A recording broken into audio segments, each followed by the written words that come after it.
Good afternoon, Detroit Lions fans. Victory Tuesday today, not Victory Monday.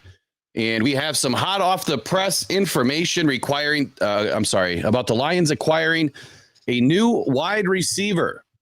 The Lions have literally 10 minutes ago, not even, have just acquired Donovan Peoples-Jones from the Cleveland Browns. Haven't had a time to dig into it, so I'm going to pull up some of his stats. Let's see what this kid's all about.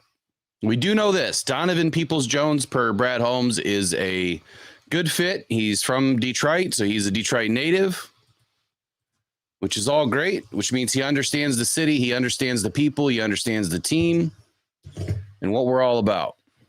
You know, Andy's coming from a rough, situation in Cleveland. Cleveland's been the bottom of the league for a long time. As well as the Lions, we've been kind of the bottom of the league for a long time as well. But to have Donovan Peoples-Jones now join this wide receiver crew, watch out. I think it's about to get interesting in Detroit now. But what does this say about Jameson Williams? Do the Lions, are they on the fence now about Jameson Williams? That's the question. We did have to replace Marvin Jones, so this is a direct replacement for Marvin Jones by adding Donovan Peoples-Jones. I see about 23 people just joined the live, so let me give you the update. Literally 10 minutes ago, Brad Holmes went to the press conference there with Dan Campbell and announced that they made a trade for Donovan Peoples-Jones, wide receiver, Cleveland Browns. Let's grab some information. Let's talk about him. Let me know in the chat. What do you think? So far, the Lions have stood down and haven't done much. We've got time. It is only 3:09. So the Lions literally have 51 minutes left to find us some defensive help. And I see that's what's in the chat right now. Wendell Jones says, shake my head. I get it, but where's the pass rush? Big D 73 says we need defense. And I agree. We do need defense. And we saw, the defensive players that we kind of talked about last week that we were excited about. Chase Young going to the 49ers, Montez Sweat.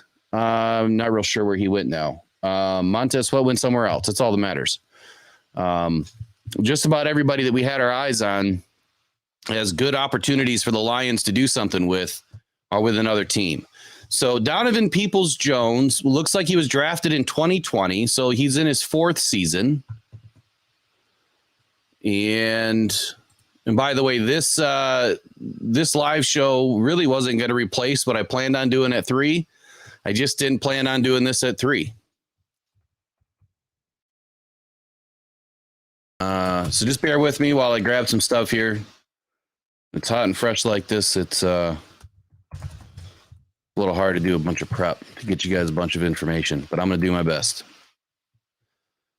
All right. Donovan Peoples-Jones, drafted round 6, 187 overall. So that means if he's in his fourth season, he does not have a fifth-year option. And I'm not even going to try to say that I know everything about his contract right now because I'm literally just pulling it up right now. Base salary, very inexpensive. $2.743 million for the season. So I would say the Lions are probably going to cover about $800,000 this year, $900,000 potentially. And I'm still not sure exactly what the Lions have given up. And I'm going to try to find that right now too. So let me know in the chat, who do you want the Lions to get that's still available for defense? Looks like they traded a 2025 sixth round pick. Man, excellent job, Brad Holmes. That's what we like to see. Incredible job. So we're not giving up any sort of draft capital away for next year's draft in Detroit. Great job.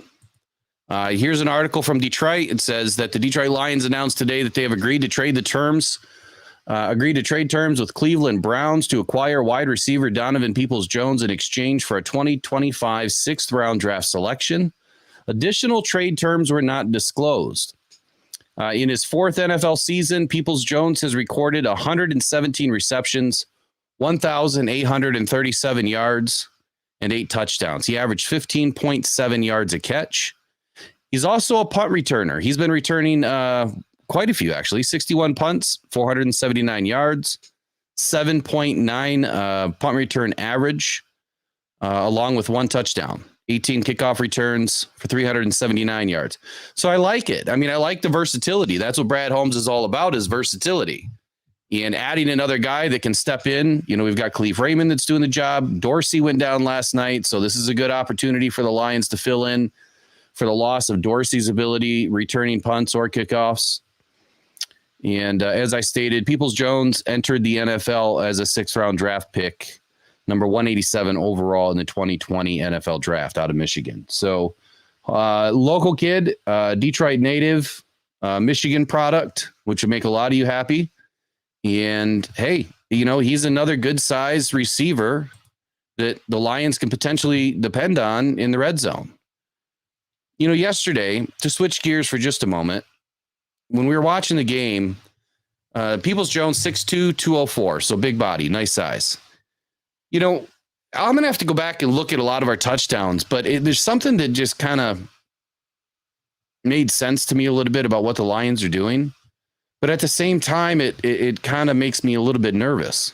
It seems like every time we're getting a touchdown and we're in the red zone, we're passing the ball inside the red zone and running the ball in. So, they're catching it, they're running it in, as opposed to targeting a receiver inside the red zone or a tight end or a running back. It seems like a lot of our plays are to the goal line, a few yards before the goal line, and not inside the end zone. And I'm wondering why that is. So maybe it's just we don't have enough big bodies to be able to do what we want to do in the end zone per se. But then again, with Laporta and Brock Wright hasn't really been utilized a whole lot this season. There's still options for the Lions here to be able to be, throwing contested balls into the end zone. Maybe Donovan Peoples-Jones will give us that opportunity. I do not know much about the kid as far as what he's been able to do with the Browns and, what type of receiver he is, but I will get that information and I will do, some sort of a video on him and kind of recap, what we learned through our research. So at 3:00 today, which is right now, man, yesterday was cold in Detroit. I tell you what, it was freezing and wind was everywhere. We had a great day. Got to see a lot of wonderful fans. Barry Sanders was in Grand Circus Park. Lion Eyes won the NFL Fan of the Year, so he'll be representing our team in the Super Bowl or at the Super Bowl, which is excellent. Congratulations to Lion Eyes. And hopefully we'll have Lion Eyes, Mark the Pilgrim, Crackman, and a couple of other super fans on the show here this Sunday is the plan. We're going to plan for that. If we can make it happen, we're going to do it. If it doesn't happen this Sunday, it'll happen at another, more convenient time to get everybody together. But that is the plan for this Sunday show. It'll be sometime in the evening, probably 4:30 or later. But I'm going to leave it up to them to decide what time. Since the Lions aren't playing anyway, hopefully you guys can join in with us and get to learn a little bit about these guys. There's been a few documentaries that have come out over the last year and a half, 2 years about the super fans and what it means and how you can become one. And I think it's just great. That's the type of energy we like to share, is who we are as Lions fans and where we come from and why we do what we do, why we stuck around for so long. So 3:00 today, like I was saying, I wanted to kind of talk about the game yesterday, and I haven't had a chance to do anything. So here's what I think I would like to do, if it's okay with you, is maybe we'll try to do it live, and I'll pull up some information and talk about it.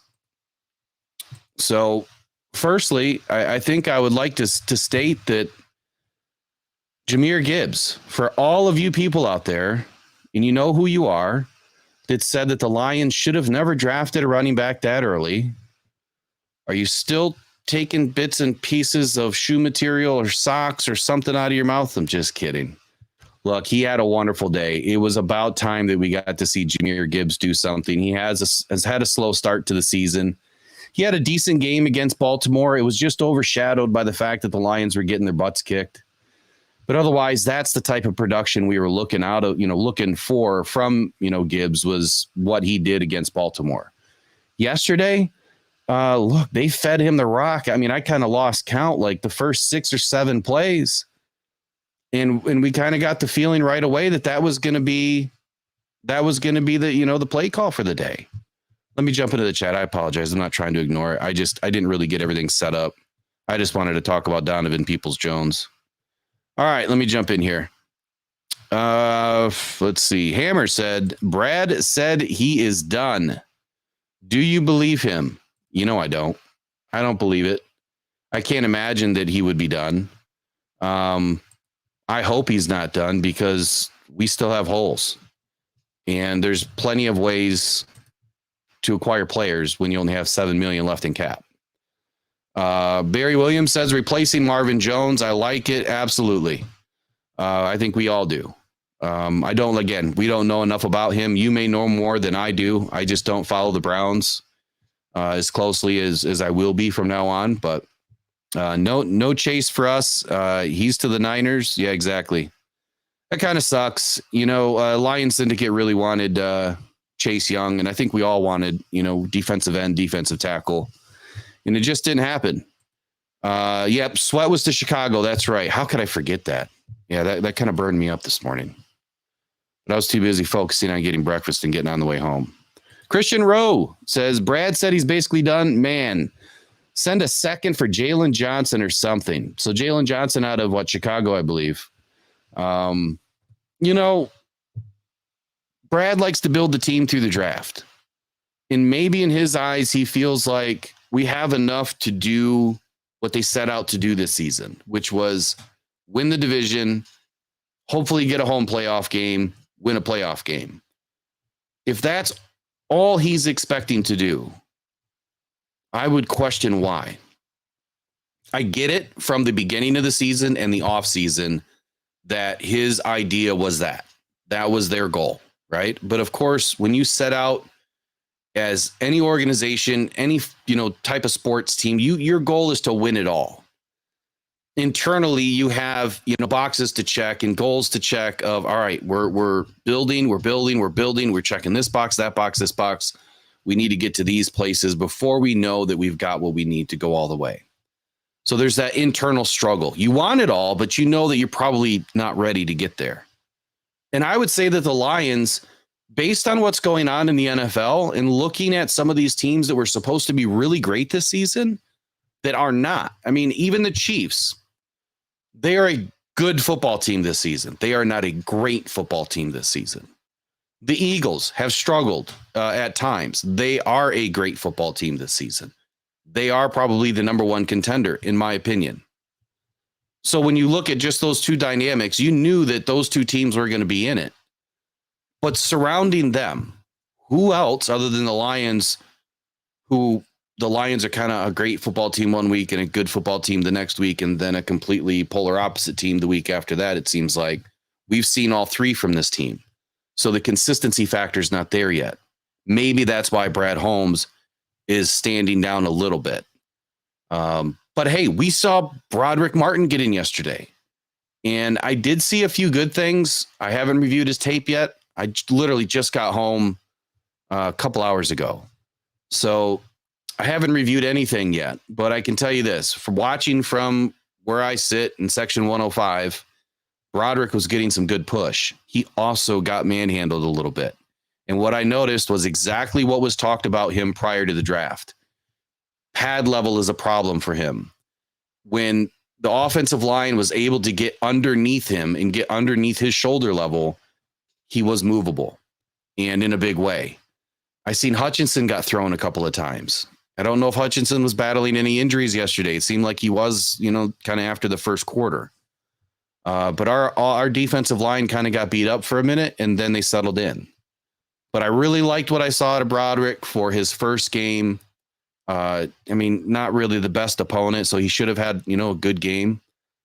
And hopefully we only see more. I think that, the sky's the limit for such a raw athlete, and we all have high hopes for him, and it's about time we got to see him in the game. Maybe they finally heard us all. Where's Broderick? Everyone's been saying it for weeks now, and they put him in. All right, back to the chat. Apologize. I'm not trying to ignore you. It's just a one-man show today. So to recap for everybody that's just jumped in, Donovan Peoples-Jones has been acquired by the Detroit Lions. 2025 sixth round pick, wide receiver, replacing Marvin Jones, obviously, strengthening our wide receiver core and giving Jared Goff yet another weapon. All right, Great Lakes State guy, Michigan, garbage man, garbage. Seahawks own our defensive line. Ravens own it. Even Garoppolo had 10 seconds to throw until the fourth. Garbage, not what we needed. Agree and disagree with you, buddy, and here's why. We needed another person, another wide receiver. We had to replace Marvin Jones. Garbage, I get it. We do need defense. We really do. And we need to solidify that defensive line and a cornerback at this point. We tend to forget that 2 years ago, we were 3-13-1. This is by X Vader. Now we are going to the playoffs with a division crown with sustainable success. Hey, I like your sentiment, man. I do. Love it. And you know, way to refocus these fans. Look where we just came from the mud, and we are working our way up to be where we need to be. And that's in the playoffs, and that's being a contender. And the Lions are doing just that. Toxic FPV says Peoples-Jones is a good ad, but I really want to see some help for Hutch. I do too. I want to see help not just for Hutch, but for these DBs. Our DBs need to be able to stay sticky, and you don't do that when you give a quarterback 3+ seconds to sit in the pocket. Anything over 3 seconds, you're asking for trouble. Great Lakes State guy says this guy is fine, but should not have been a priority. Well, I think let's look at this a little logistically. Sweat went to Chicago early this morning. Chase Young went to the Niners just a little while ago. Brad Holmes wasn't giving up a second-round pick for either one of these guys. So clearly, and I don't know what the 49ers gave up for Chase Young. I think it was a second. Wish I had a list. Like I said, I just jumped into this. And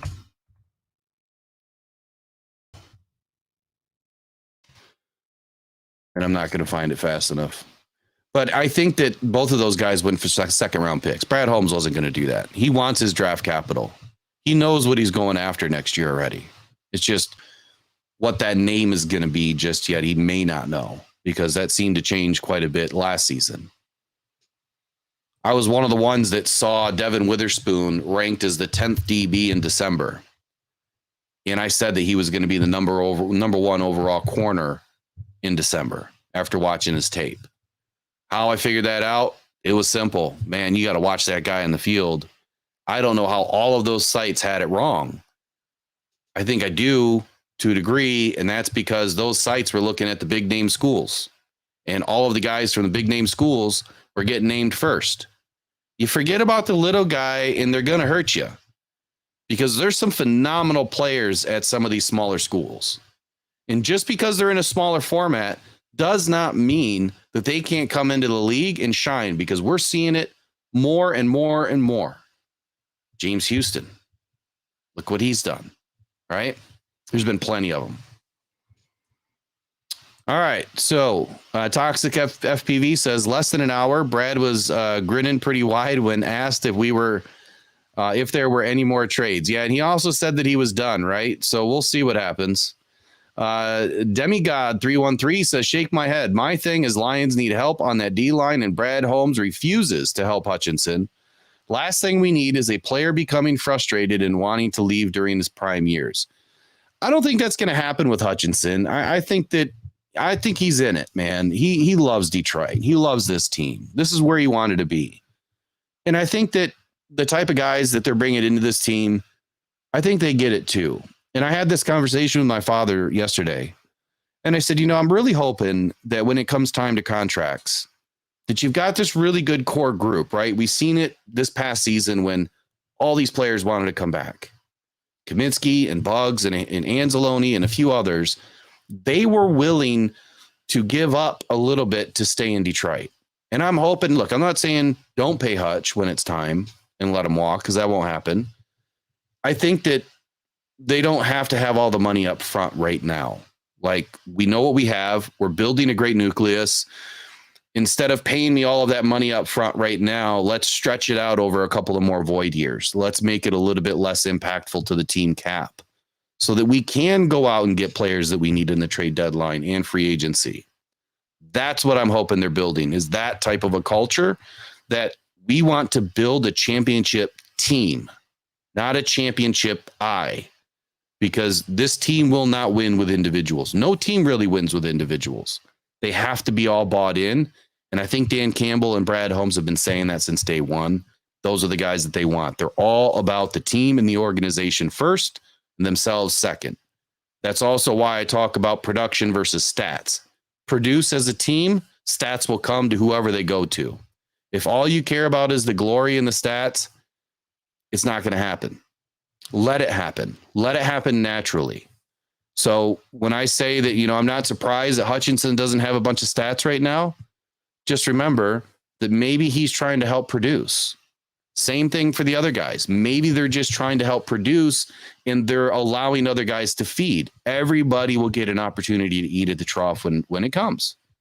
And that's okay. I don't need the number one sack leader in Detroit to host a Lombardi trophy. I don't care if you have a sack. I just want you to hoist the Lombardi trophy. That's my take in a nutshell, right?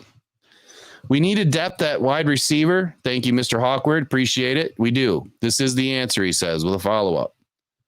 Chief Da Omega says the Chicago Bears being a buyer right now is hilarious.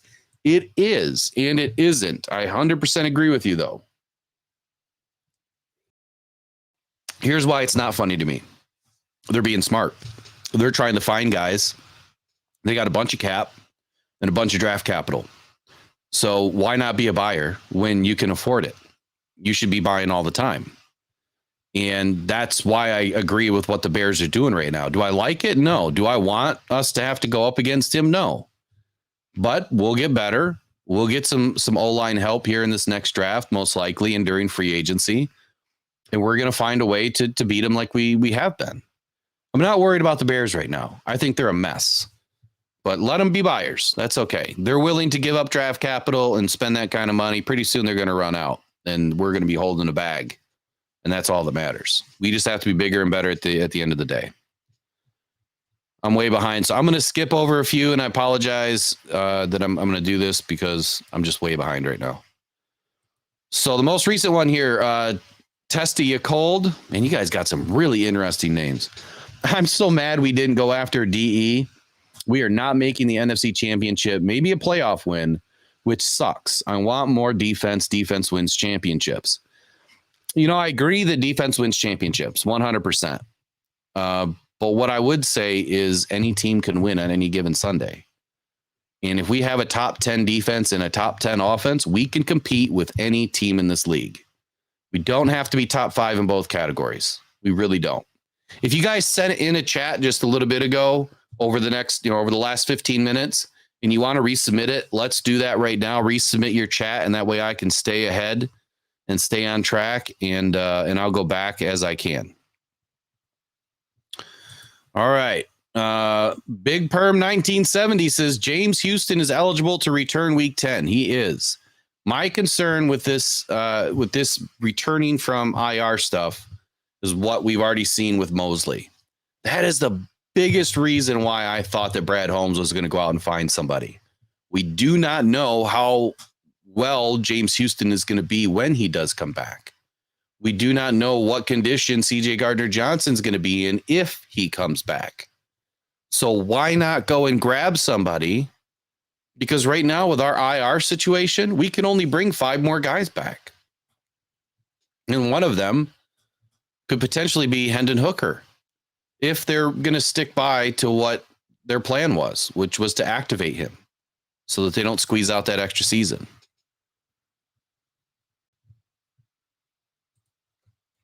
All right. Lions defense, not a top 10. Can't stop anybody. That's good. That's kind of true. We have had some difficulty with 2 teams. But quite honestly, the only team that really did anything to us was the Ravens. That was a bad game. We're allowed to have a bad game. We got a lot of people banged up. Look, they really needed this bye. You could see yesterday that the Lions are just kind of checked out at times. And, Are you positive on that? I'm not even going to pronounce your name there. Capalot Clips. Capalot Clips. I think it's right. Third round for Chase. If they got him for a third round,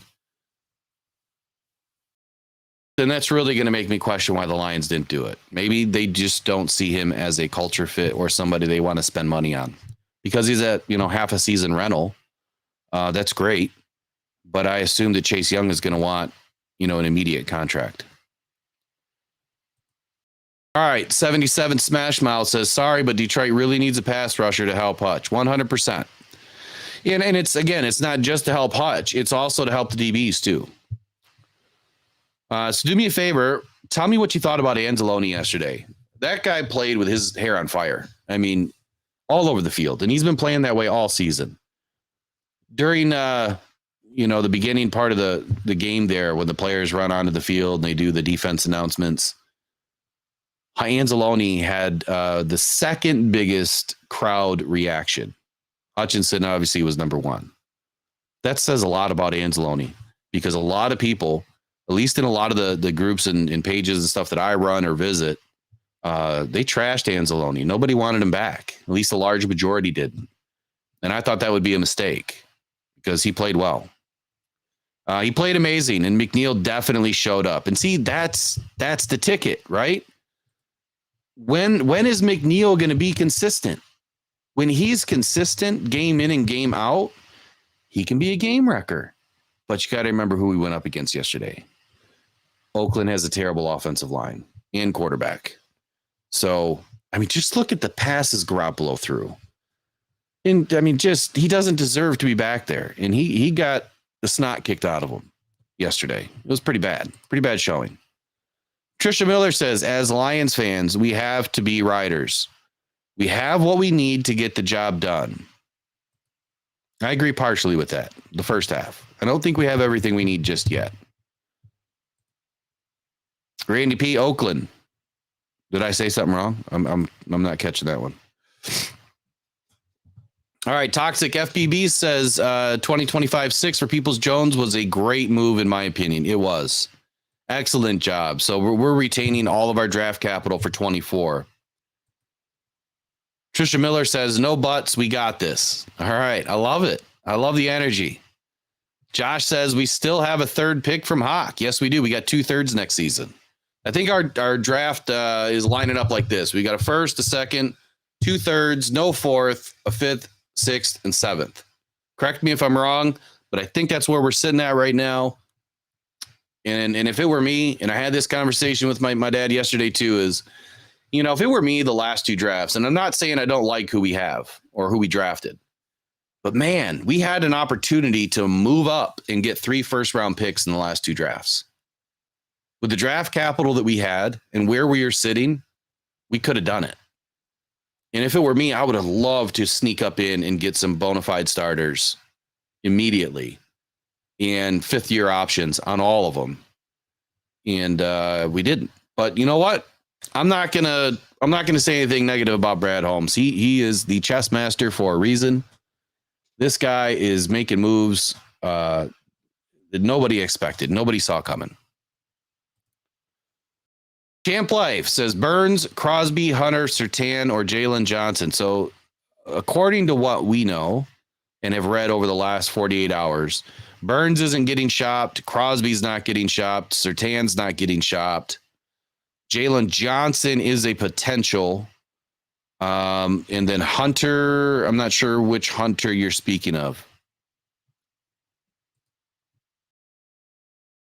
All right. Carlespi McCaskill says, we not making any moves is sad.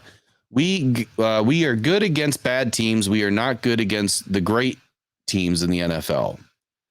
I would say I'm partially in agreement with that, but I think we've played some pretty good teams this season. We beat the Chiefs, albeit, they didn't have Kelsey. So what? We didn't have a couple players too. We didn't have Mosley. We didn't have Jameson Williams, even though Jameson Williams hasn't done squat yet. It's all fair in love and war, right? I mean, look, just because we didn't go up against every single player they had doesn't mean that we didn't beat a good team. I think we did beat a good team. So that's where I disagree with that. I think the Lions have played some pretty good teams. We actually have had a better strength of schedule than anticipated. Let's look that up right quick.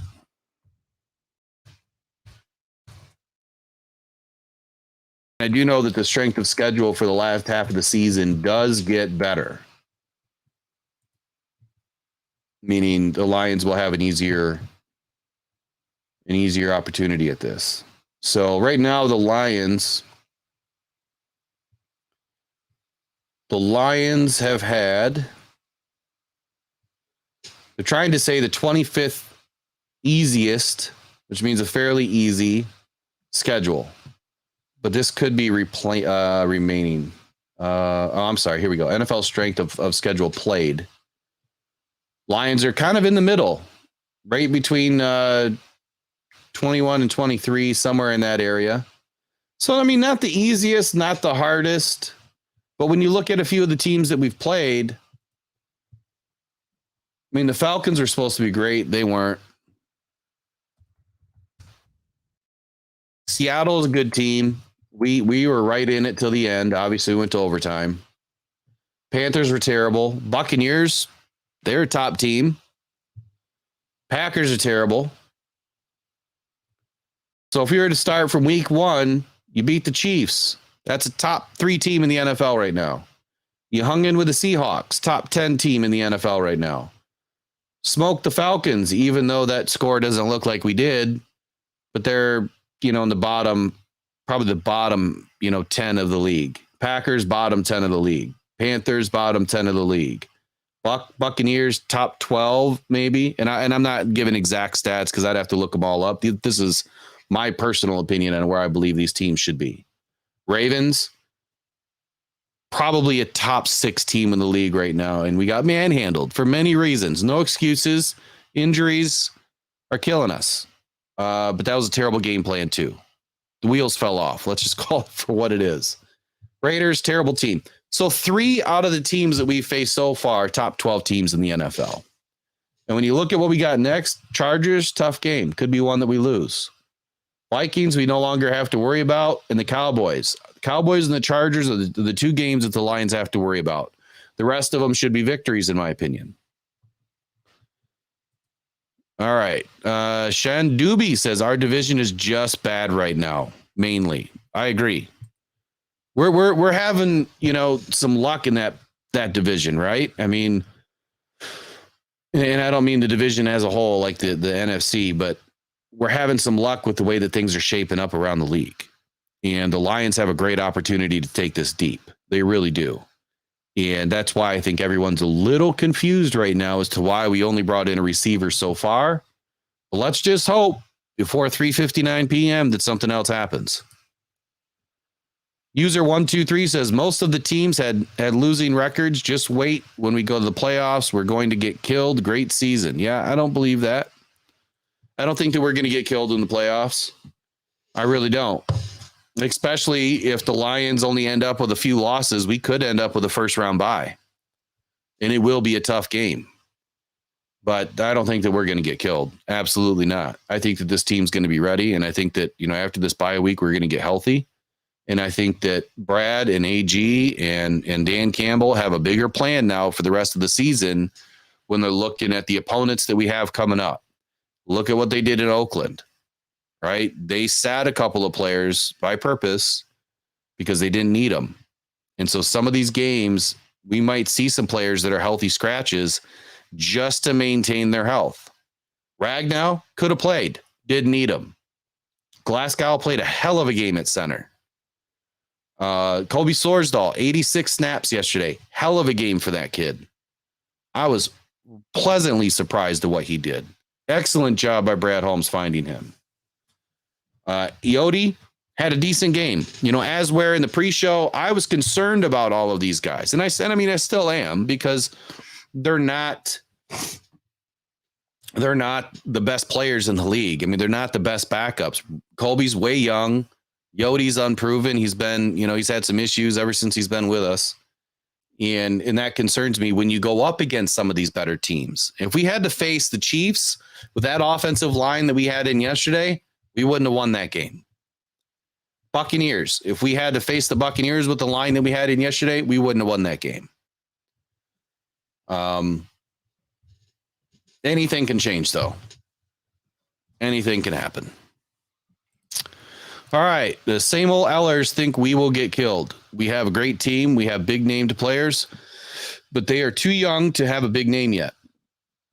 I think if I understand what you're saying there, Brett, is we do have big name players, meaning they're playing big. Amon-Ra, one of the best receivers in the league, but nobody is giving him the credit that he deserves yet. I don't see enough flying around the league about amon-ra. I don't see anybody putting amon-ra in the top 10. And I don't get that. The kid, I mean, he gets 100 yards a game without even blinking. It's just you don't expect it. I mean, I look up in the third quarter, hey, amon-ra's got 108 yards again. Go figure. And he's sick. And he had the flu. He had to feel terrible. And he looked terrible yesterday on a few plays where he chased the interception, pick six all the way down. He sat in the end zone and he just looked defeated. Like you could just tell. I thought he was going to hurl. He looked bad. But that's the guts that these types of players have. For this team, playing for this coach means a lot. It really does. And I hate to say it, but I'm going to say it. That's what I want to see out of Jameson Williams.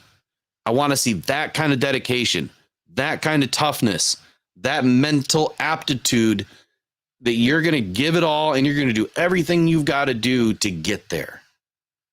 That's what he needs to be doing. If he can just be half as good as St. Brown with the ability and the mental toughness, the kid will be phenomenal. And we saw the two sides of Jameson yesterday. Beautiful catch on the deep cross, right? That is his style of play, though. Those are the plays that they need to scheme up more. Get him away from the intermediate, short stuff. Get him a little deeper, 12, 15, 17 yards. And I think he'll do just fine. Put him on some deep routes, down the sidelines, up the hash. He'll do just fine. The short stuff, the stuff that's underneath, he ain't having it.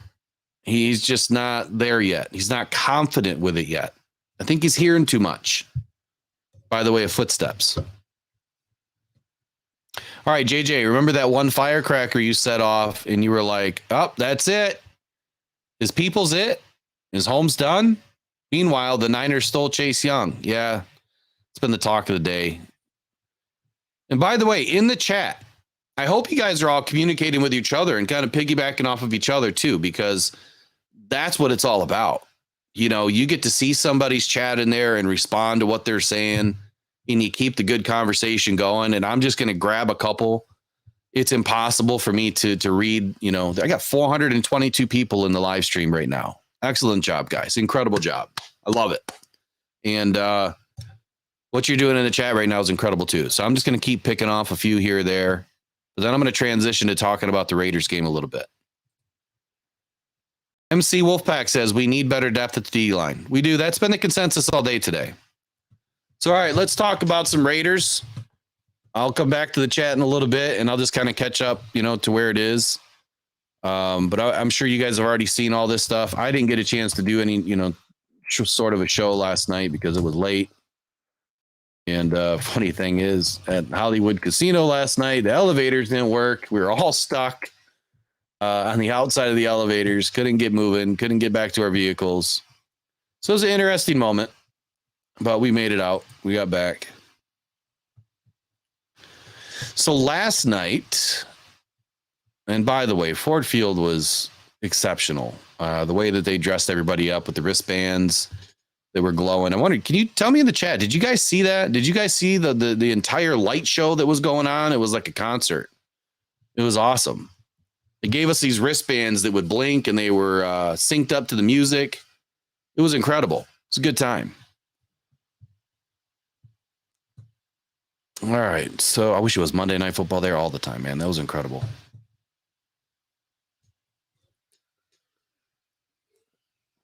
All right, so Jared had a couple of bonehead moves last night.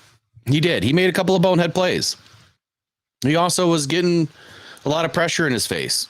For a while there, Max Crosby was getting through untouched. And I do know, or at least I think I could tell, that a couple of those plays were schemed that way, where Max Crosby was to go unblocked. The thing that I didn't like about some of the play calling was it seemed like Ben Johnson was willing to continue to run the ball towards Max Crosby no matter how much it didn't work. And that to me was, I mean, I felt like I was just banging my head against the wall. Like you keep running at the guy, it's going nowhere. Someone's going to get hurt. Why do you keep doing it? But they kept doing it. And then one would break and then we do it again. I didn't like that out of Ben Johnson last night. Max Crosby is way too good. I mean, I've never seen a guy play with that high of a motor in a long time. And it was incredible to watch when, you know, you're so close and seeing him just fly. I mean, there was one play where Jahmyr Gibbs ran off of, I believe it was the right side. Let's call it the right side. And Max came from the left side. Ball snaps. He was on Jahmyr in like a second and a half on the other side of the line. From tackle to tackle, he covered it like that. And Jahmyr went down for a loss. That's what we need on this Detroit Lions team. My question is, why is Aiden Hutchinson not finding the ability to do that? Do they need to kick him back out instead of keeping him in tight? If you notice Max Crosby's alignment last night, he kicked out. He would start in and then he would kick out and then turn on an angle. And it gives him a launch, you know, wherever he needs to go. And he was very good at it. We couldn't contain him. Decker got, you know, beat a few times. Sewell got beat a few times. It didn't matter who he went up against. He had success. You know, thankfully we didn't have a ton of penalties. We had a couple, but we didn't have a ton. And I thought that was great. And speaking of penalties, I don't even want to do this because, man, I could go on and on and on. Everyone was really upset last night in the stands. Everybody. These refs. Reynolds. We'll start with that. The fumble. Reynolds was down. And I understand they're trying to say he was on bodies. But let me ask you this.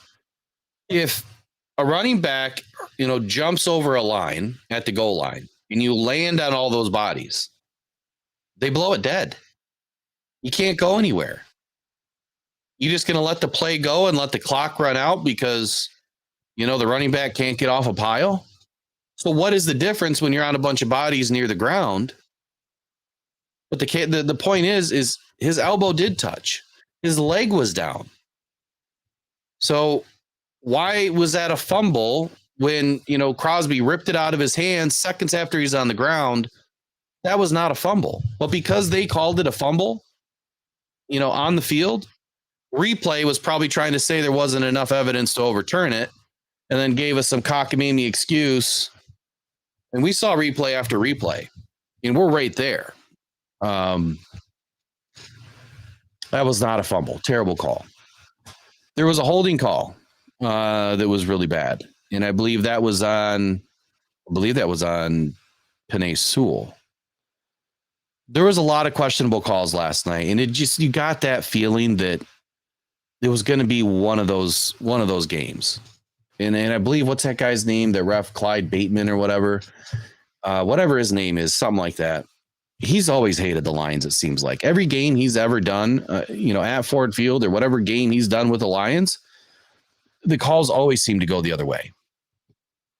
And they're bad. And here's what I'm going to do about it. I'm going to take some time, the time that I don't have, but I'm going to do it. And I'm going to go through every call in that game, and I'm going to try to compile a video, and we're going to go through it. We're going to talk about it. I'm going to try to mark it all up, and then we're going to try to make it go viral with all of your help and put the NFL on notice and say, look, this has to stop. Because it's not just the Lions, right? I mean, it's whatever other teams that are on the receiving end of this type of refereeing. I mean, it's Monday Night Football. You've got everybody, that watches football watching this game. And then these calls are, happening left and right. And it's like, enough's enough. But it was bad, man. The fans were BSing the refs, flipping off the refs. It was bad, and they were visibly upset, and we had a right to be. Give me just a second here. I thought I just got an update. Hold on, guys.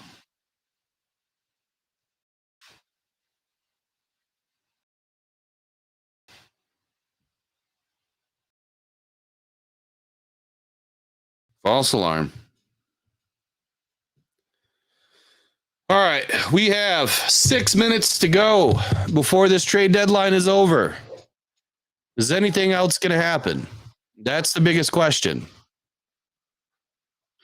So let's talk about some of the Raiders Lions stats from last night. Jared Goff was 26 of 37, 272 yards, 7.4 yards a clip for one TD and one pick six. He did not take any sacks, which is the interesting thing. What does that mean? You guys saw some plays last night where Jared Goff would just dump the ball, dirt the ball. The one that was a pick six, he should have just thrown it out of bounds as opposed to just kind of limping it to the sideline. Look, he's a smart QB. And when you see him making those, dirt balls, those dirt throws, that's because he's getting rushed. He doesn't want to take the sack, and he's just going to get rid of the ball and, call it a wash, on to the next play. So that was very smart by Jared Goff.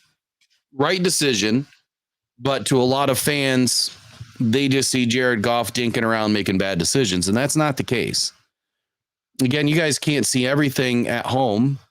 We see a lot more from the stands, and you guys know that have been to games. You see a lot more, especially if you're paying attention to it. The thing that I don't like is the replays. There's not enough replays now in the stadium for whatever reason. There used to be a lot more. And I don't know if that's intentional by the NFL so that the stadium doesn't, get out of control with all these bad calls. But they forget that people like me have ESPN going or whatever channel the game's going on my phone so I can watch the replays.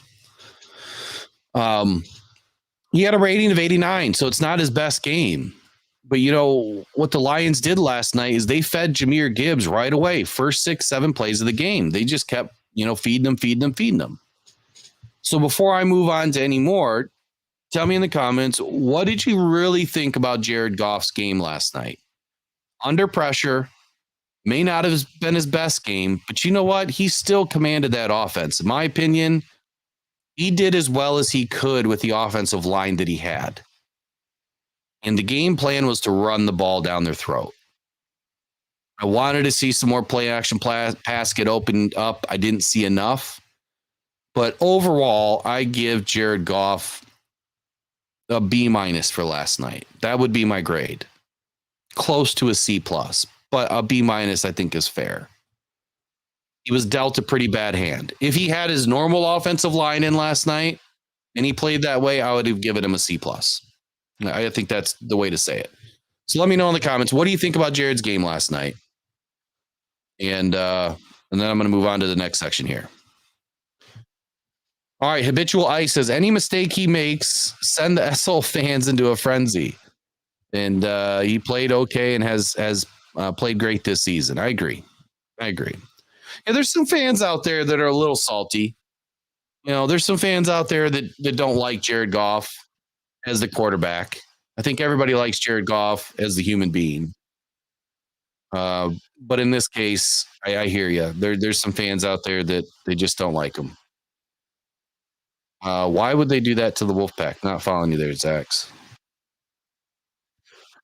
All right. Any mistake he makes is on the. All right. I already said that one.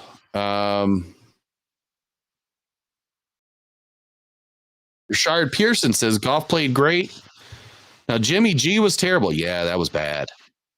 Yeah, he was bad. I mean, the fans were just kind of laughing at one point that, how is this guy even playing in the NFL at this point? He's washed up. He's done. He's had a great career, but last night really showed that he just doesn't have it. And maybe he was still banged up. Maybe he had no right to be out there. Maybe it was just, hey, I can play. It's Monday night. Let's give it our best and not put the backup in. Whatever. We're not privy to those conversations. Zach says it doesn't matter if it's Gibbs or Monty, but need the healthy O line against better teams. We do. We really do. And that's what showed up last night is a lot of pressure. So we get a couple of scores in here. It looks like I see a couple of A's, a B plus.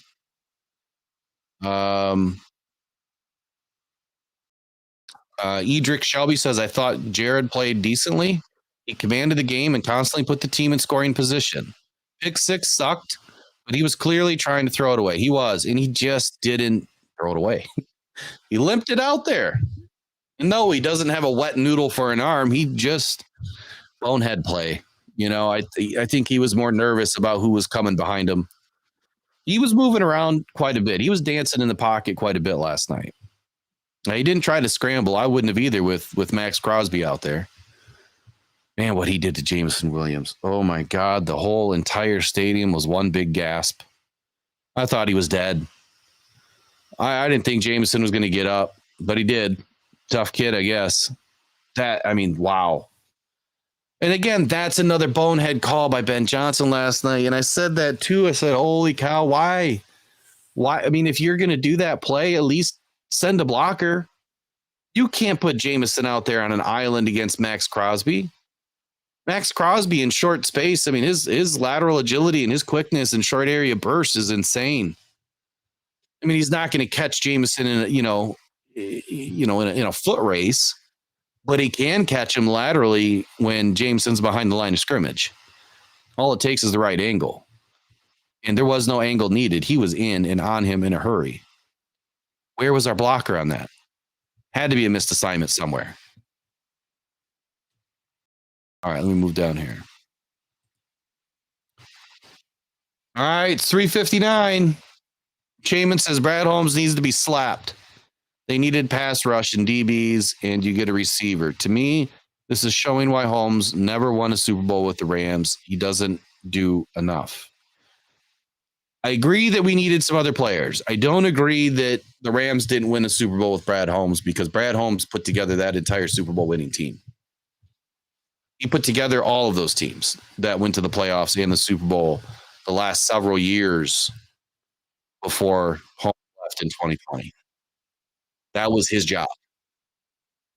So all of the people that they, drafted, Todd Gurley, Jared Goff, handfuls of others, Cooper Kupp, that's all Brad Holmes and his team of analysts. So I agree and I disagree. We needed more players, but Brad Holmes is probably one of the smartest general managers in the league. He is, I think, trade countdown 3 seconds, 2 seconds, 1 second, and done.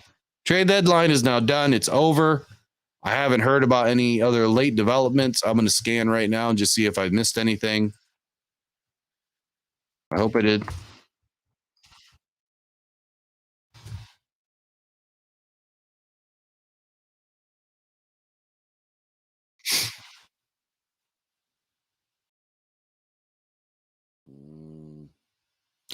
Unless something comes in as a last-minute submission to the NFL, as of right now, the Lions have only picked up wide receiver Donovan Peoples-Jones for a 6th-round pick in 2025. Yeah, I'd say Holmes is about cheap, and I see that, Mike P., but I feel like there's a reason for it, and here's my take on that.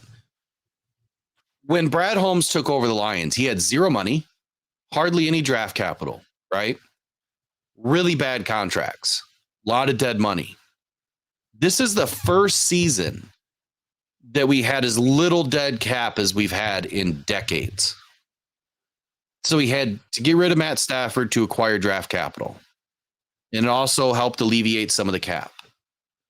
We get all that draft capital. He's now assembled 3 really good drafts.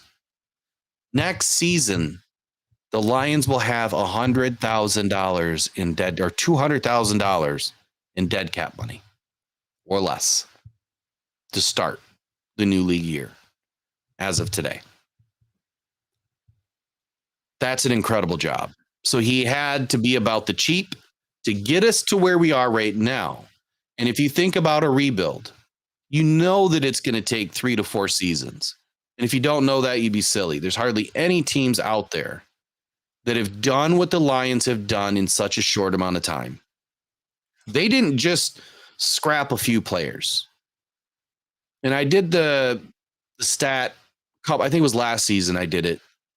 When you look at the roster from 2020 to 2021 and 2022, when they started the season before this draft, over 80% of the players were recycled.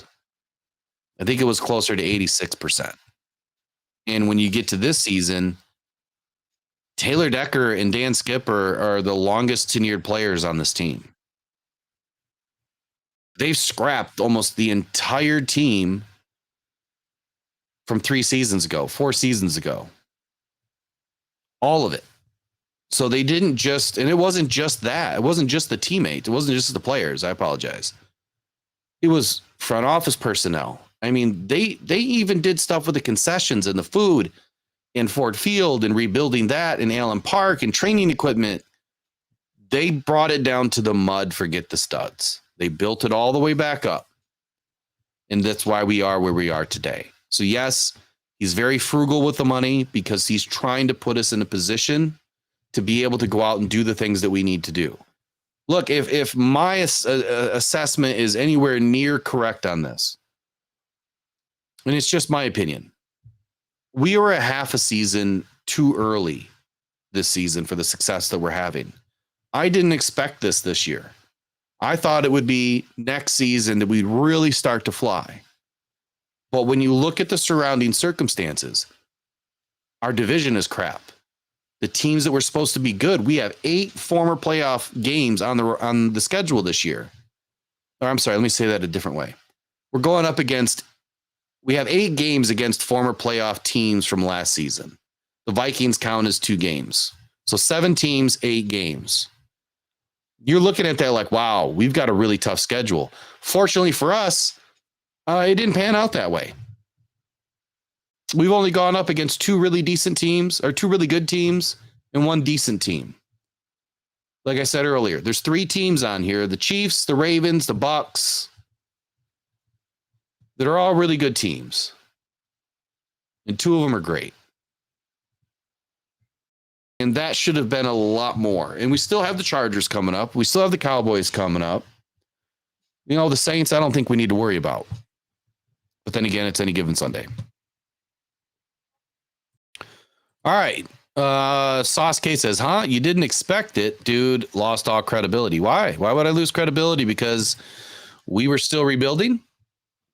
Nobody expected it. It's not about being... So I'm going to separate my fandom from the media personality side.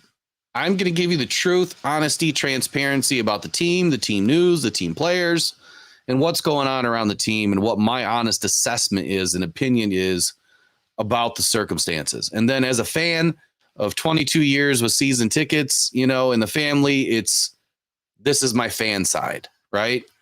Of course I wanted us to be great. I predicted us to be 12-5. I did not predict us to have an opportunity to have a first round bye, you know, and win the division and everything else. When I looked at how we played the first half of last season and finished, yes, you thought that we were going to be incrementally better. But I never thought that it was going to get to where we are now at 6-2 and really gunning. I mean, when I filled out my predictions, that's kind of like the fan inside of me filling out those predictions, because this is what I want us to be like.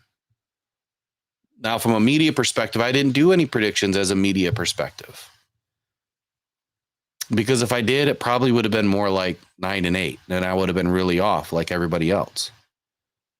And that's only because we have some pieces that we're missing, and we didn't do enough in the offseason to acquire some more bodies before the draft. And we didn't do anything after, you know, cuts really to acquire more players to fill in the holes. And now we're seeing it again at the trade deadline. We're not doing enough to get us over the bar, whereas these other great teams are. So if Brad's thinking that way, and that's why he's standing down, then I don't think it's crazy for me to think that way as a fan or a media personality or whatever you want to call it. I think that the Lions have shocked themselves. I think they know what they have. I think internally they know what they have, and they know how great they can be. But they're still installing things week by week. Dan Campbell says it every week. They're still installing. They're still developing this team. They still have to earn it. They still have to work for it. They still have to go get it. I mean, look, Jameson Williams still hasn't done anything yet. And that was a big part to our season success, or it was supposed to be. So there's a lot of things that are still left untied and undone, in my opinion.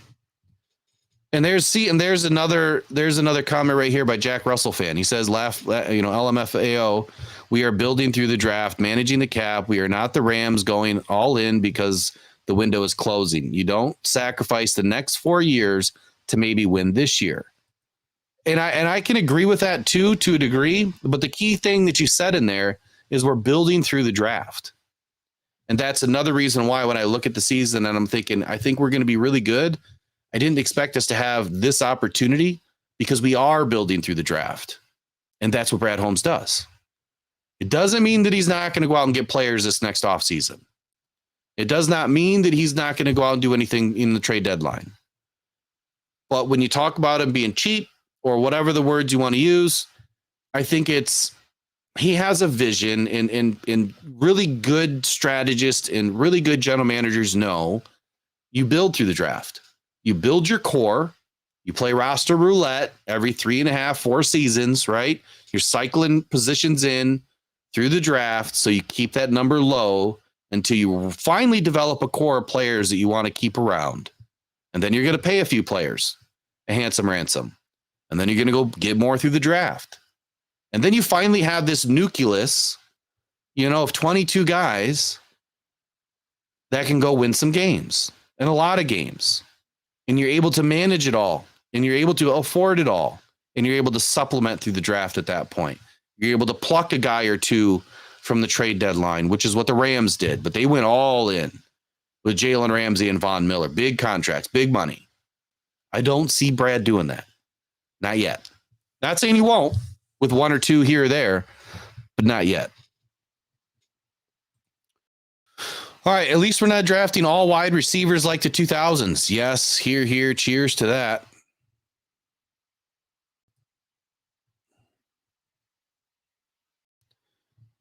What is this? Lost in OT, you are an idiot. Rich Peeve, no clue what you're talking about. Lost in OT. No clue what you're talking about, buddy. Maybe you don't either. All right, so back to some Raiders stats. Jahmyr Gibbs, 26 carries of the rock, 152 yards, 5.8 yard average, 1 TD, 27 long. That was his touchdown. Incredible TD. Look, man, he looked like he was getting bottled up in the beginning. Ben Johnson was able to get him the rock 6-7 times to start the game. And by the 3rd or 4th possession, we start to move the ball. Jared Goff in this offense was able to get us into position to score all game long. And then we'd have a turnover. And then we'd have a fumble. And we have an interception. The defense would come in, play lights out, 3 and out, maybe, 6 and out, whatever. And we're right back in it again. That's how this team has to work for each other. If the offense falters, the defense needs to pick it up. And we saw that last night against a bad team, right? This game should have been much more of a blowout. It really should have. And it really wasn't close like the score somewhat shows. Or at least the score showed for the first half that it was a super tight game, clicking a bunch of field goals that should have been touchdowns. And that's what I'm happy about with Dan Campbell. He took the points. He finally took the points. And he took the points because he's seen that our team was struggling somewhere. And he felt that that was the right thing to do. And it was. Because without those points, we are not going to be in a position later in this game to take some risks. And they did.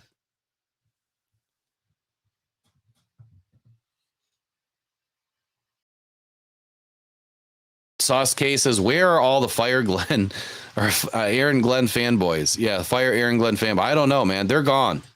A lot of Jared Goff haters are still around, and I don't think they're going to go away. I just feel like a lot of those guys wanted Lamar Jackson for whatever reason, which again, you're okay paying somebody 50 plus million a year or whatever his major contract is. Huge contract, big money, big guaranteed money. And how are you going to get all of these other players? And I've said it before, you can still pay a quarterback a lot of money and still go get the guys that you want, but why would you want to start all over? Because then you got to find players that mesh with the new quarterback, and then you've got to find an offensive coordinator that's able to get through to the new quarterback. And Ben Johnson's probably going to leave. So, I mean, there's just too many variables, right? Way too many. Ben Johnson's back because Jared Goff is here. And Jared Goff is here because together they work very well together. And I don't care if Jared Goff's a game manager. If that's what you want to call him, I don't care. The guy wins games. He's smart. He's intelligent. He does not need to run. You're seeing it this year from Lamar. He's not running as much as he used to. Could he? Yes. And can he hurt you badly? Yes, he can. But it's not always needed, and it doesn't always win games. All right, enough of that. Craig Reynolds. Love to see what I saw to Craig Reynolds last night. He's a mini Montgomery. Last night, he showed it. 14 runs for 74 yards. This offense put up 226 yards on the ground just between those two guys. All right, Camping in the Forest. Man, another unique name. We come back healthier after the bye week, and Houston back in week 10. We will be all right on the line. I'm worried about having to start Will Harris in the playoffs. Injuries hurt us. Look, we do need a DB, right? We've got some guys that are, sitting either on the practice squad or guys that have been elevated. The Khalil Dorsey thing is what worried me. I don't know what the injury is yet or how long he's going to be out. But for me, I think the goal is we have to stay healthy, right? I mean, that's the only way this team is going to survive the rest of the season without picking somebody up today. And we didn't. So for me, it's hit or miss now. This defense is going to have to do a heck of a lot more early in the game to set the tone than we have in some of these previous games, not named Oakland or not named Las Vegas Raiders. Very bad start against the Ravens. That can't happen again. AG's got to be willing to dial up the blitzes like he did yesterday. We were kind of limping along, for the first 2.5 quarters. And then he finally dialed up some blitzes and they worked. Where was that in the beginning of the game? Why didn't we start that way? Why do we got to kind of, get to that point later in the game? And if you look at the trend, and maybe I'll have some time over the next 2 weeks to kind of look at the trend as to, when are we getting our sacks? When are we dialing up these blitzes? Because if memory would just serve me right, hopefully it does, it's coming later in the game. I guess I'm old school. I'd rather start the way I want to finish. I'd rather want to hit them in the mouth right now and make them, think twice about what they're about to do. You get them rattled early. That's how you win a game. Rattle them early. Amon-Ra St. Brown, man, this guy deserves game ball. 100%. And I don't know if he got one. I didn't see the last night's press conference. I was too worried about trying to get back to a hotel. 6 receptions, 108 yards, 18 a clip, no TDs. Sam Laporta, 8 for 57. 7-yard average, 1 TD. And if you guys watched the pre-show, I called a few of these stats. I got pretty close. I got real close, actually. I think I had 5 for 65 on Laporta. Jameson, I had 2 for 25 and 20 on the ground. Jahmyr Gibbs, in receiving, he had 5 catches for 37 yards. Man, almost 200 all-purpose yards all day. Khalif Raymond, 2 catches for 24 yards, 12 a clip. Jameson Williams, as we know, 2 for 16. Why does it seem like he had one that was a lot longer than that? he lost some yards somewhere because he has a 22 long. He had 3 targets on the day. Sam Laporta was a target winner yesterday. He had 10 targets. He was getting a lot of action. I saw Campbell at one point during the game. I don't know if you guys saw this, watching it from national TV broadcast, but did you guys see where Campbell chewed out Laporta after he didn't go after the ball that was kind of thrown towards the end zone? Laporta just seemed like he gave up on the route, or maybe he didn't know the ball was thrown or didn't see the ball or whatever. But from where I'm sitting, Laporta's running this way towards the end zone, corner of the end zone. I sit right at about the 42-yard line, and it looked like he just gave up on the ball, and the ball just hit the ground and trickled out of bounds, and he came off the field. Campbell got in his ear. So something happened there because Laporta was having a good game. We signed Kennedy with 200-yard career production. Peoples with 450 a year average. We're good guys. Super Bowl, here we come. All right, JJ. Love it. Love it. Love it. So there's a good question. We're about done here. We're coming up on an hour and 15 minutes. Trade deadline's over. I really didn't dive into a whole lot of this, but if I were to recap all of this, number one, the Lions have signed Donovan Peoples-Jones, wide receiver, Cleveland Browns, for a 2025 6th-round pick. Incredible job by Brad Holmes. We made no other trades that I know of, unless you guys have seen anything different. Donovan Peoples-Jones is a kick and punt returner as well. So we found our replacement for Marvin Jones. He should be incrementally better than Marvin Jones. He's only been in the league now his 4th season, so he's young. So he's entering the prime of his career. He's not going to be an expensive wide receiver to retain for next season, so I wouldn't even be surprised if the Lions are trying to work something out with him, for a couple more seasons. It sounds like Tom Kennedy has also been added to the team. And I don't know if he's added as an alternate, if he's been signed to the practice squad or what's going on there, but I have heard some rumblings about that. And as far as the game last night, man, we saw what an elite defensive end can do with Max Crosby. We saw what an injured offensive line is going to do to us for the rest of the season. We saw Broderick Martin finally get some game time, and he looked good at times.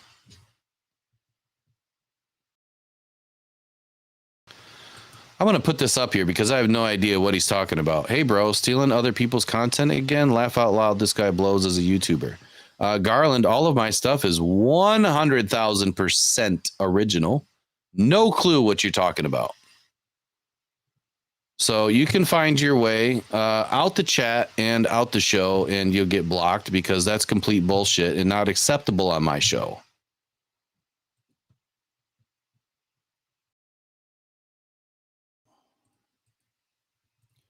All right. So Cartier says, don't get your hopes up. Peoples won't put us over the hump. Stop the delusion. Well, I don't know about delusion here. I have a feeling that Peoples-Jones is going to be very serviceable. He's going to be better than what we had with Marvin Jones, 100%. He can actually catch the ball, too, unlike Jameson Williams. So I would say that he's an upgrade over 2 guys.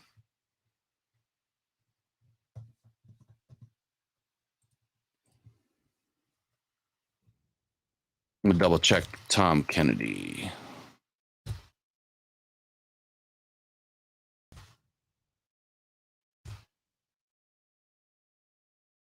Well, 6 days ago, they brought him in for the visit. Man, everybody loved Tom Kennedy when he came flying through preseason 2 seasons ago. Played excellent. But they brought him in immediately after Marvin Jones was released for family matters. And rumor was that we had the open spot on the 53 man, and I think he was signed or added to the practice squad.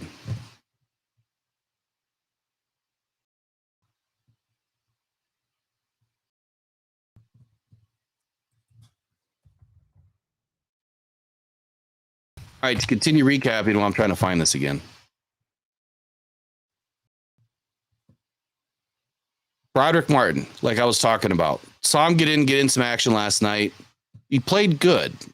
He was consistently inconsistent, if that makes sense. He got good push.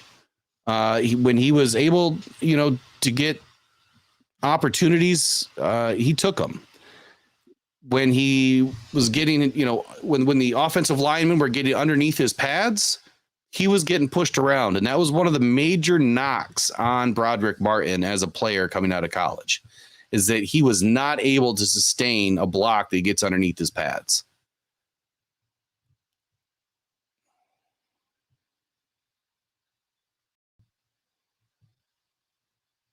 Yeah, I still don't see the Tom Kennedy signing. I don't know why it's not popping up. We'll come back to that in the next show where we recap everything that goes on this week. We're going to do some videos this week. We're going to break down some tape. We're going to break down all of the bad calls that happened last night with these referees. And we're going to try to make sure that the NFL is on notice, because it's got to stop.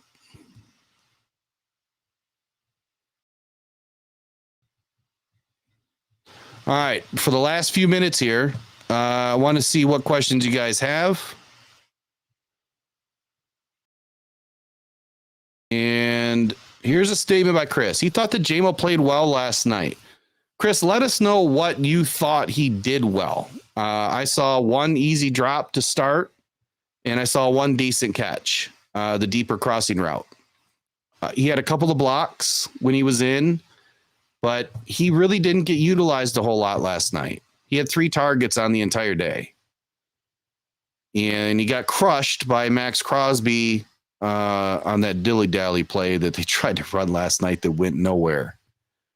So as far as him playing well, I mean, look, he only had 1 drop versus, 4 or 5, but look, he's just got to get more involved. And I guess let's put it this way. If Donovan Peoples-Jones comes in and starts lighting it up, what are you going to say then? Here's a good statement by Zach. He says he didn't play like a 7th overall pick who took a year off.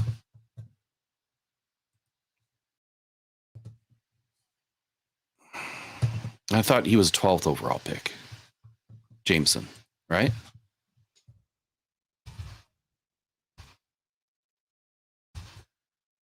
Yeah, he was 12th. We got Gibbs and Jamo both at number 12 from Bama, which I found interesting. I don't know. I'm a numbers guy. I like numbers. Numbers can mean something. The one thing I have a question on is why Brock Wright is not being utilized a lot or enough. James Mitchell, he's not being utilized. He's not even playing half the time. So we still have some tight ends on the roster. Thankfully, they're staying healthy. But Laporta, look, for all of you people, like I said earlier in the show, for everyone out there that said you drafted Jahmyr Gibbs way too early, why would you draft, a running back that early? I think you saw why last night. Almost 200 all-purpose yards on the night. Incredible day. And then you look at Laporta, and everyone said, why would you draft a tight end that early? We didn't need a tight end. Well, I think you're seeing why. Together, they're lighting it up. We just need Jamo to click. Once Jamo clicks, this offense is unstoppable. And yeah, I get it. We didn't get anything on defense. We did need some defense. We still need some defense. So, look, there's something that we don't know. There's something that Brad Holmes and Dan Campbell see that we don't. Here's what I see. Levi Onwuzurike can't stay healthy. Doesn't play a whole lot. Josh Paschal doesn't stay healthy. Doesn't play a whole lot. 2nd round picks we've struggled with. We draft Broderick Martin in the 3rd round. We give up a couple of 5th round picks. Hasn't played until this week. So, yeah, a lot of our defensive players that we expected to be good, that, for all intents and purposes, were great picks, just have not turned out the way we expected them to turn out. And for that reason alone, I feel is why you guys, or some of you, if I'm reading the room correctly, and myself, are wondering why we're not making a move for somebody on defense. That's why I'm sitting in this armchair, right? And Brad Holmes is sitting as a true GM and doing the job that he's doing. Look, Brad has done an excellent job. He's the best GM we've had ever, at least in all my years. Can we talk about Jerry Jacobs? What do we want to talk about with Jerry Jacobs? Absolutely. What's up with Jerry? Look, I called him a liability the first 2 weeks, and he was, or at least the first week. I don't even remember which game it was where I think he got 2 picks that game. Was that the third game? No. What game was that? Chiefs, Seahawks. Was it? Well, I think it might have been the second game. But yeah, we can talk Jerry because, Jerry, I called him a liability and then he played lights out and then he got hurt. All right. But let's look at his stats from yesterday.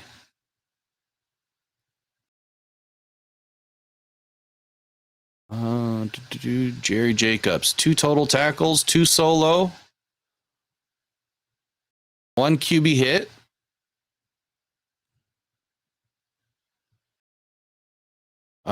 Kirby Joseph got the only interception. But yeah, Jerry played well yesterday. Look, we totally locked down their offense. They couldn't do anything. They were busted. And a large part of that is because we are starting to finally get a pass rush towards, the second half of the game. First half of the game, Jimmy Garoppolo is just not that good. He couldn't find anybody.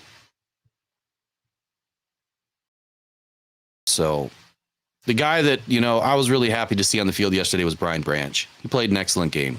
He had 6 tackles, 3 solo, but he's always around the ball, always making plays. Alex Anzalone, 7 tackles, 5 solo, 2 sacks, 3 TFLs, 2 quarterback hits. That was an incredible performance by him. Aleem McNeil finally shined, 4 tackles, 2 solo, 2 sacks, 2 TFLs, 2 quarterback hits, 1 pass defensed. Kirby Joseph played lights out. 2 total, 2 solo, 2 passes defensed, 1 interception.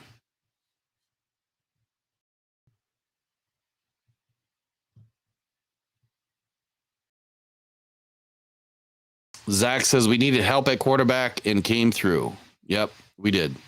We were deep, right? So when we came into the season, we were deep at cornerback, very deep. And now we're thin. We're still kind of thin, but I guess they're thinking we have enough to take it the rest of the way. So what happens if Jerry Jacobs gets hurt? What happens if Cam Sutton gets hurt? We don't have a number 1 on this team or another number 1. And that's what I was worried about, is that if we're not going to go out and get a cornerback, unless they're looking at bringing someone off the street, which I don't know how they would be better than anyone on our team right now, per se, but we just don't have another number 1. So if we take 1 injury in this backfield, we're in trouble. And we're only in trouble if we don't get a pass rush. All right, JJ says, what about calling a fumble that you can't even clearly see if Reynolds was down or not? Yeah, I started with that earlier. So when our vision of when this play happened, when we were at the game last night, look, Reynolds was down. And in the analogy that I used is this. So let's say that he jumped over a pile of players at the goal line and you're landed on those pile of players. What do the refs do? They blow it dead. Ball's dead. They put the ball down directly where it was. Play is over. That play was no different. He might have been on one body on the bottom of that, quote unquote pile. But I saw an arm hit down. I saw, a shin or a knee, hit down. He was down. But the point is he was on his back. He couldn't go anywhere. He was down, and then Crosby rips it out. How is that a fumble? It doesn't make a bit of sense. But here's what I don't like. Why would you call it a fumble on the field, right? And then make it harder to overturn it because there's not indisputable evidence to overturn it. That's the problem I have with that rule. That should have never been called a fumble on the field. If anything, they should say questionable fumble on the field. Questionable. We need indisputable evidence to turn it into a fumble. I think the rule is backwards. It needs to be the other way. Otherwise, it's giving these refs an opportunity to control the game or to screw with the game's outcome, which is what I feel has been going on with some of these refs against the Lions this season.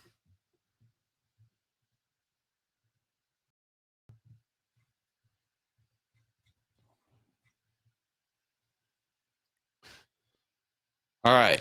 Let's see here. Even sue for third down and goal line intrigues me. See, now you're talking, Zax. I think so, buddy. Cartier says, I want a winner. We need improvements. We do. We are going to have 18 to 21 overall pick, and we are not going to get a top 5 edge rusher in the draft. So the draft can't get us what we need. Matter of fact, I don't think we're going to have an 18 to 21. I think we're going to be picking somewhere closer to 23 to 25. And hopefully later, to be honest with you.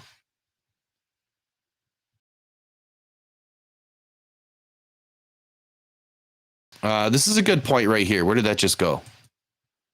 Camping in the forest says he was down. Forward progress was stopped. If it was that referee that hates the Lions. Yeah. What was his name again? Bergman, Nate Bergman, or whatever the hell his name is. Bateman. Yeah, he's a joke.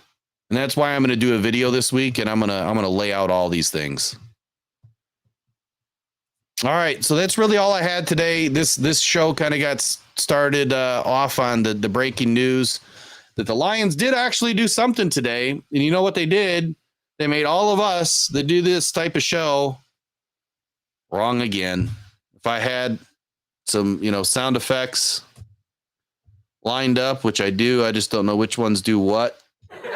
Oh, see, I'm getting laughed at.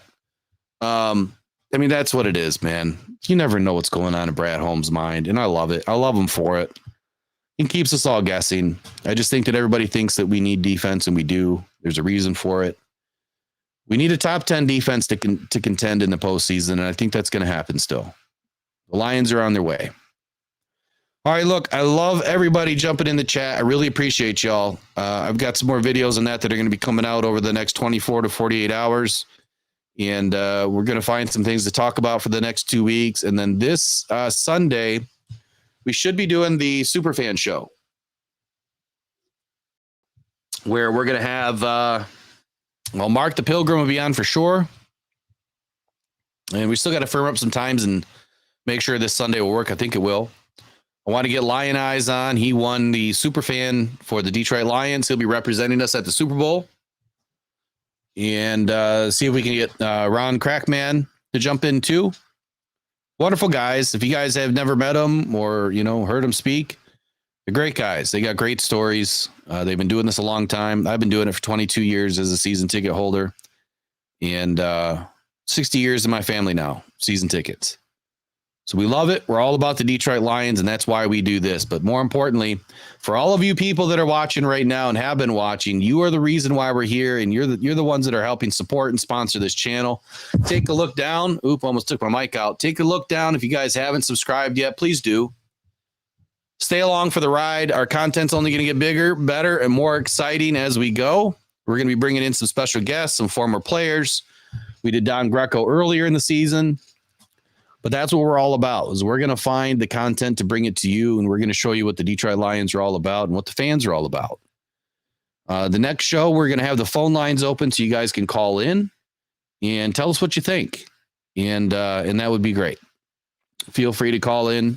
I got to take one phone call at a time until we get a calling tree to develop, but we'll take your calls, and we want to hear what the fans have to say. That's what this show is all about.